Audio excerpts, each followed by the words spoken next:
All right. Hey, everybody. My name is Olivia, and today I'm going to be discussing the reliability of oak in this specific case.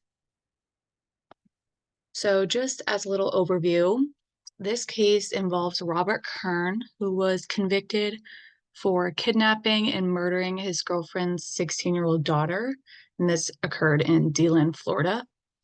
A forensic botanist and university professor, Christopher Hardy, used botanical evidence such as a certain oak species to link Kern to the crime.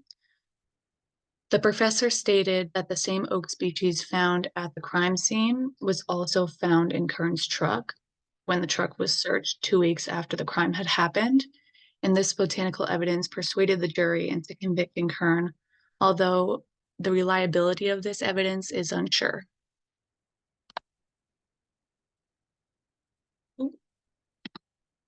So there are about 450 oak species worldwide. In the United States, we have about 90 native species.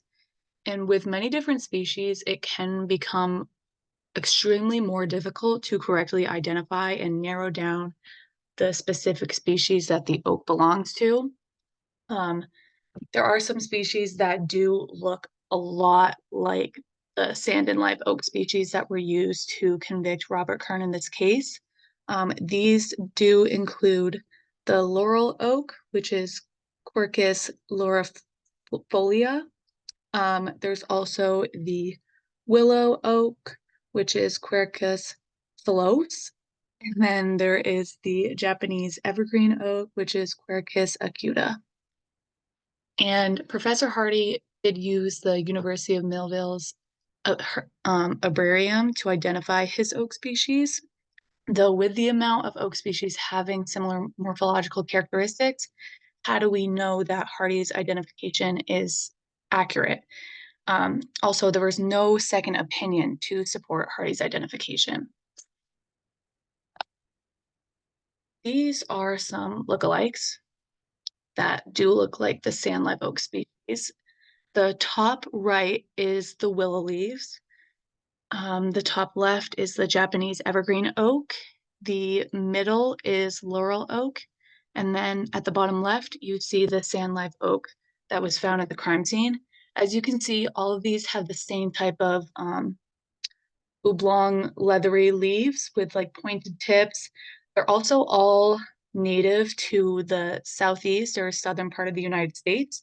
So they can be confusing when you're trying to identify a certain oak species, especially in Florida, when all of these do look the same. So the sand oak species Hardy used to link Kern to the crime are considered to be very widespread. They can adapt in many different environments and locations, including areas of drought, due to their ability to tolerate both alkaline and acidic soil conditions. And Hardy did state that oak species are not very widespread due to the new developments in Florida, but in this case, we can see that even with new developments, it's most likely that the oak will be able to adjust living conditions and adapt to the environment. And if the leaves, in fact, were identified as sand live oak, then how can we be sure that it didn't come from another location? Yeah, this is just about a little bit of the reliability of the oak species. Thank you.